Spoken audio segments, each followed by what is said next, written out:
Hey guys! Today we're diving into another truly horrifying case. If you want to support my channel, make sure to subscribe and stay active. It really helps me out. I'd be super grateful for that. Let's get started. Is there a difference between brutal revenge and just recompense? Or is it all just a dangerous poison that can corrupt the soul and mind of anyone? Revenge is typically described as a desire to respond to pain with pain, to make the offender suffer. This can involve deliberate causing of both emotional and physical harm. Such actions usually carry a heavy emotional weight, and often even a noble motive, like restoring fairness. But more often than not, the final outcome fails to bring the desired peace and tranquility. The story of Fabio Di Lello and Roberta Smargiassi was supposed to be long and happy, but tragically cut short by a fatal accident that ended the young woman's life. Devastated by grief, her husband began to unravel mentally, and what happened next shocked everyone. Roberta Smargiassi was born and raised in the small Italian town of Vasto, in the Chieti province of Abruzzo, in the southeast of the country. Her parents and nearly all of her extended family lived there as well. Roberta had an especially close bond with her mother. She'd shared everything with her, and they were in constant contact. From an early age, Roberta was outgoing, kind-hearted, and quick to lend a hand, with a bright, cheerful personality. She was a good student in school and had a passion for cooking. She baked pies and cakes exceptionally well. She was also popular and loved spending time with her many friends.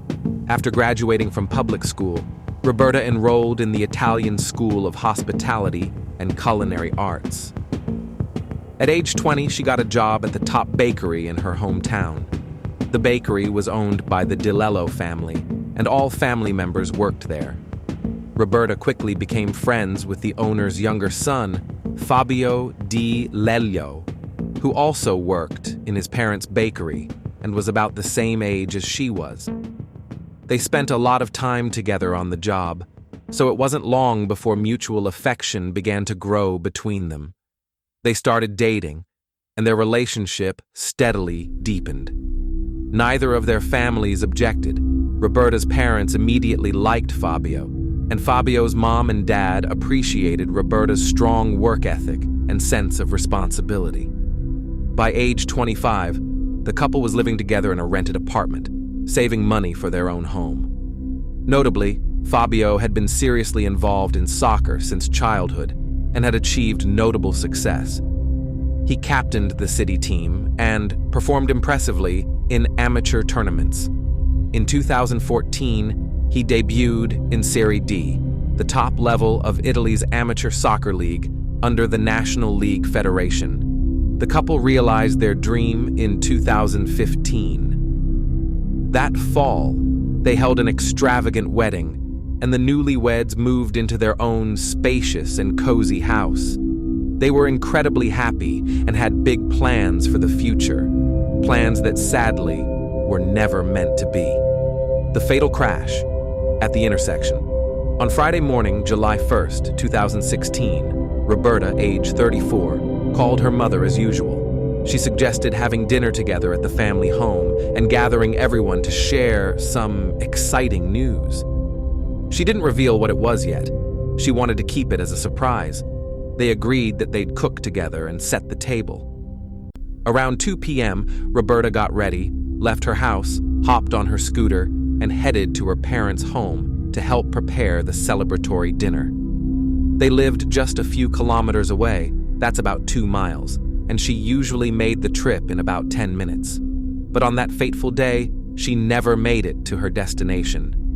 As Roberta was crossing one of the busiest intersections in town, carefully following all traffic rules, a Fiat Punto coming from the opposite lane sped through a red light. The vehicle struck her scooter with full force before crashing into another car. The impact launched Roberta into a metal pole, and she landed hard on the sidewalk. She sustained a severe traumatic brain injury, lost a significant amount of blood, and was barely showing signs of life by the time emergency services arrived. Paramedics were stunned by the extent of her injuries and how she was still clinging to life, despite the trauma. She was rushed to the nearest hospital and taken straight into surgery. The top surgeons worked for nearly an hour, doing everything they could to save her. Tragically, her condition was beyond help, and Roberta passed away without ever regaining consciousness. The drivers of the two other cars involved in the accident escaped with only minor injuries, not even requiring hospitalization. The person responsible for the crash was a 21-year-old local named Itala de Lelis, who was behind the wheel of the Fiat Punto. He was in visible shock over what had happened, but made no attempt to flee the scene. Itala waited for the authorities to arrive and immediately turned himself in, explaining everything in detail. He claimed he had briefly taken his eyes off the road and didn't realize the light had turned red. By the time he looked up, it was too late. He had already entered the intersection and collided with Roberta's scooter. In a panic, he swerved into oncoming traffic and hit another car. He handed over his documents and willingly went to the hospital for a toxicology screening to test for alcohol or any prohibited substances in his system. Witnesses and officers could see how shaken he was. When he was later informed that Roberta had not survived the crash, the young man nearly fainted. Fabio was the first to learn what had happened. He rushed to the hospital just minutes after his wife had been brought in. In the hallway, he wept and prayed, pleading with every doctor and nurse coming in and out of the operating room for updates. Roughly 30 minutes later, the surgeon came out to speak with him. After a moment of silence, the doctor told Fabio that they had done everything they could, but they weren't able to save her. Fabio's reaction was heart-wrenching. He seemed to slip into a daze, unable to comprehend the words. He kept begging to see Roberta, as if hoping there had been some mix-up, and that it wasn't really her. But there was no miracle. Roberta Smargiassi had passed away, and when Fabio realized it was true, he became overwhelmed with grief and rage. He reportedly wanted to go after the person responsible right then and there. Staff had to physically restrain him and bring him to a private room where he was given a sedative to calm down. Meanwhile, Itala was still in a fragile emotional state himself, reportedly repeating that he didn't deserve forgiveness. By that time, Roberta's parents were growing increasingly worried. She was long overdue and wasn't answering her phone. They started calling Fabio, who at first didn't pick up. When he finally answered, he broke the devastating news between sobs. Just 15 minutes later, both the DeLello and Smargiassi families had gathered at the hospital, struggling to accept the reality of what had just happened. Their warm, joyful world, so full of plans and dreams, had shattered in an instant. Now, instead of preparing for their anniversary, they were facing the unimaginable task of saying goodbye to the person they loved most. Roberta was laid to rest on July 3rd, 2016, just 2 months before what would have been her and Fabio's first wedding anniversary. The farewell took place in the very church where the young couple had recently exchanged vows of love and loyalty. The same priest who had officiated their wedding now led the somber memorial service. So many people came to the funeral that the small church couldn't even hold them all. Roberta had been well known and deeply respected in her community. Friends, neighbors, and colleagues wanted to honor her memory and offer support to her grieving family. The whole town was shaken. No one could believe she was really gone. As previously mentioned, the person responsible for the fatal crash did not flee the scene. Instead, Itala de Lelis cooperated fully and voluntarily submitted to medical testing at the hospital. Toxicology results showed no presence of alcohol, banned substances, or prescription drugs in his system. He was completely sober and had no history of mental illness or emotional instability. The intersection where the crash occurred was one of the busiest in the area and had multiple traffic cameras installed. Law enforcement reviewed all available footage, which captured the incident from 4 different angles. These recordings provided a detailed account of the event. Investigators also retrieved surveillance video from throughout both drivers' routes prior to the accident. The footage confirmed that both vehicles had been following traffic laws and staying within the speed limit. However, at the critical moment, Itala failed to stop for a red light at the intersection. He drove straight through, striking the small scooter Roberta was riding.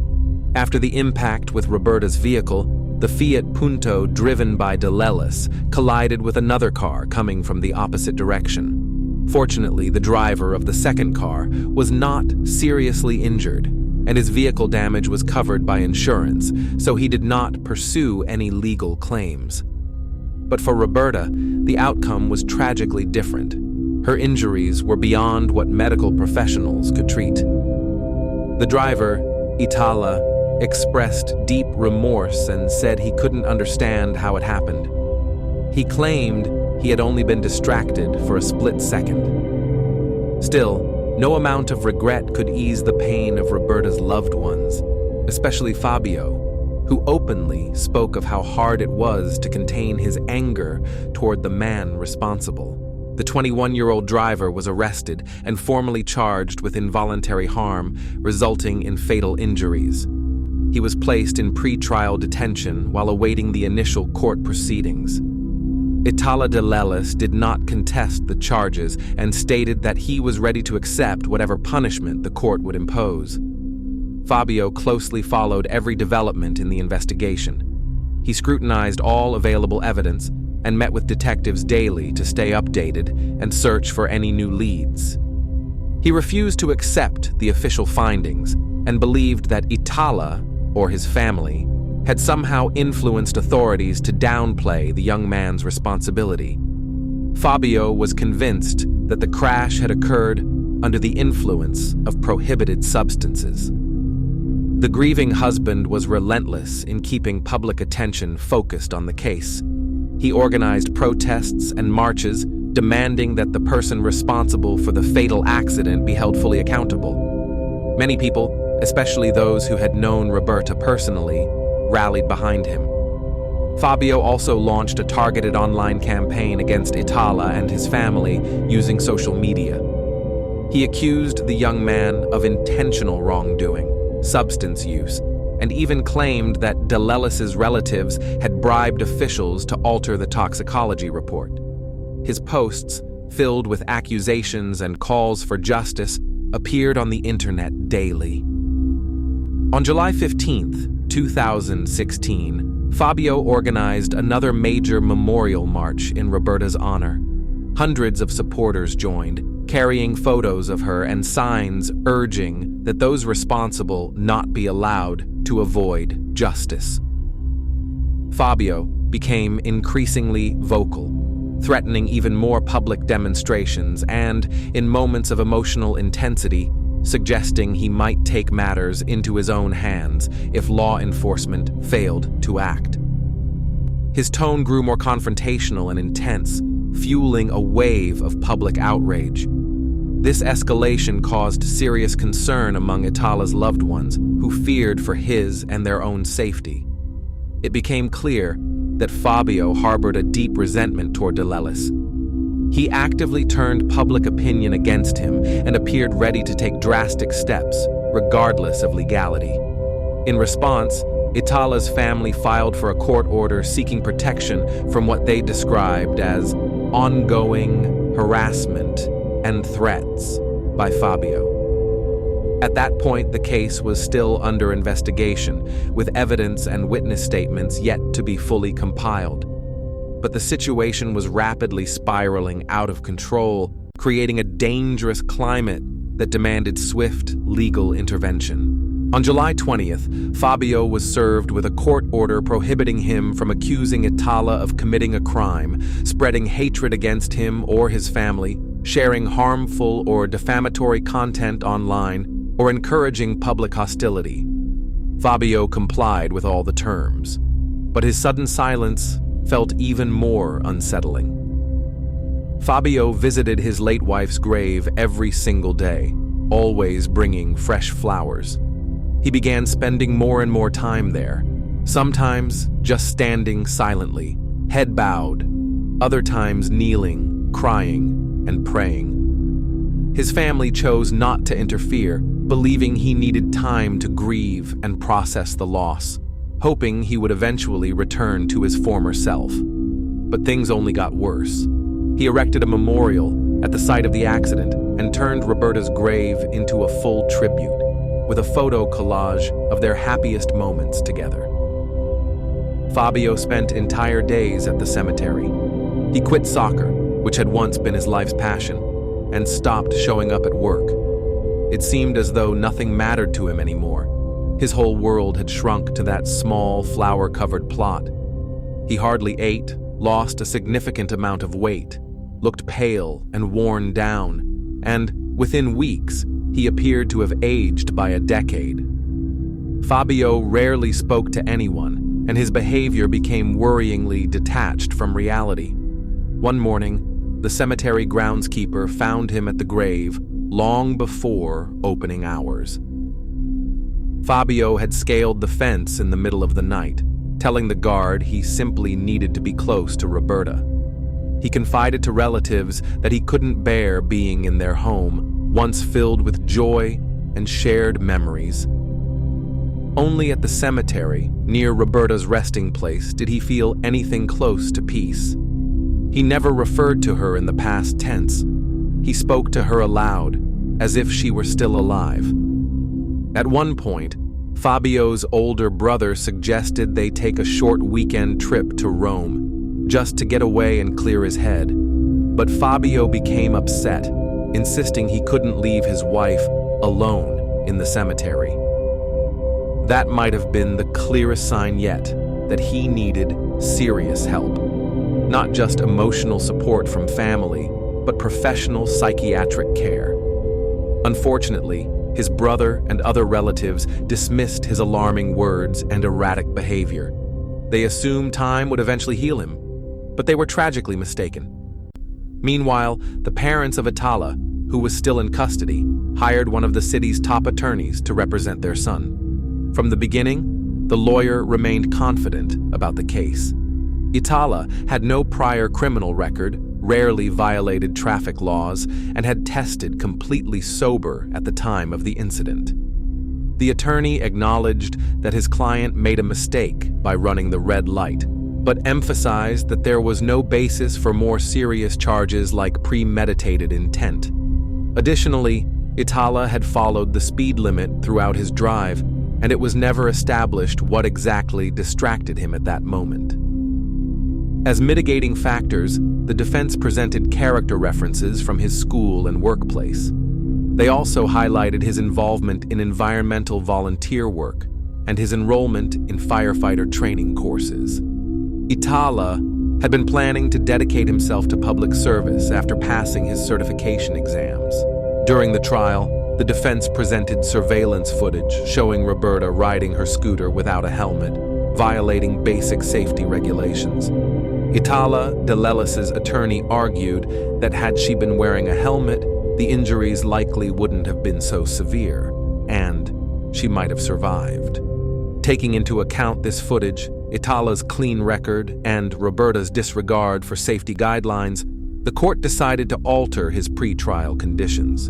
He was released under judicial supervision just before Christmas 2016, pending a final decision scheduled for February 2017. Apart from a few restrictions, Itala essentially returned to everyday life. When Fabio heard the news that the man responsible for the accident had been released, he was overcome with fury. He shouted in court, trying to confront both Itala and his attorney physically. Relatives struggled to restrain him, and the judge ultimately ordered Fabio to be removed from the courtroom. From the moment Itala was released, Fabio could barely sleep. He remained in a constant state of agitation, angry, withdrawn, and spending every hour he could at his wife's grave, still talking to her out loud as if she were there. Despite these alarming behaviors, his loved ones didn't reach out for professional intervention. They believed he just needed more time. When they did suggest he see a mental health specialist, Fabio would lash out in anger. He began calling the justice system corrupt and incapable of delivering a fair verdict. Once Itala was allowed to await trial outside of custody, Fabio lost all hope in the system and decided to take matters into his own hands. He told no one of his intentions, but his behavior changed noticeably. He became more withdrawn and secretive.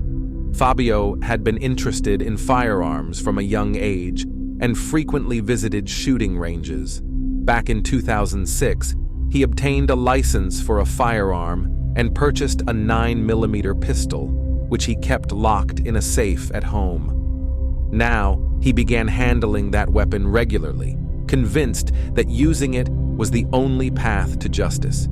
As New Year's approached, his social media presence changed dramatically. He began posting about justice and retribution, sharing reflections on the meaning of life, and how his had lost its purpose. These posts were deeply concerning, but sadly ignored. In January, Fabio started following Itala, discreetly, so no one noticed. He learned his routines, the places he frequented, the people he interacted with. Over time, Fabio developed a plan based on this information. On February 1st, 2017, he took his pistol, loaded it, and headed to a bar on Via Perth, a place Itala visited often and which was close to his home. Fabio walked in to confirm Itala was there. Once he spotted him at the bar, he calmly exited. He found a spot nearby, one that wouldn't attract attention, and waited. Around 9:30 p.m., Itala left the bar. He chatted with friends for a few more minutes before preparing to head home. That's when he came face to face with Fabio. Something about the encounter felt wrong, and Itala knew it. Both paused for a moment. Then Fabio suddenly pulled out the pistol and fired 3 close-range shots. The first bullet struck Itala in the abdomen. The second hit near the heart. The third, a close-range headshot, left no chance of survival. Fabio, an experienced marksman, knew exactly where to aim. He acted swiftly and with precision, leaving no room for error. After the act, he calmly turned and walked toward his car. None of the stunned bystanders dared to stop a man who had just used a firearm and who clearly wouldn't hesitate to use it again if provoked. Emergency responders were quick to arrive, but could only pronounce the young man dead at the scene. Law enforcement immediately began interviewing witnesses. Based on their accounts, it didn't take long to identify the person responsible. Officers went to Fabio's residence, but he wasn't home. His family, upon learning what had happened, directed police to where he was likely headed. Authorities intercepted Fabio on his way to the cemetery. After carrying out what he saw as justice for his wife, he had intended to end his own life at her gravesite. But police intervened before he could go through with it. He offered no resistance, remained calm and detached, and openly admitted to what he had done. At the police station, Fabio finally broke down. He wept, spoke of his deep love for Roberta, and condemned the justice system for allowing Itala to walk free after the crash. But then he revealed the true motive behind the act. As it turned out, Roberta had been expecting. The pregnancy was still in its very early stages. She and Fabio had discovered the news just a day before the accident. It was this joyful announcement she had planned to share with their families over dinner. But she never made it. Both she and their unborn child were lost that day. Fabio claimed he had acted in retaliation, not just for Roberta, but also for the life they were about to bring into the world.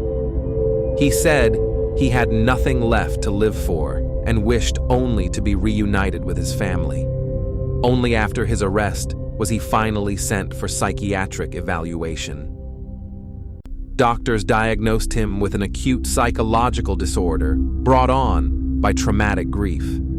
Still, the court concluded he had been fully aware of his actions and had planned the incident in advance.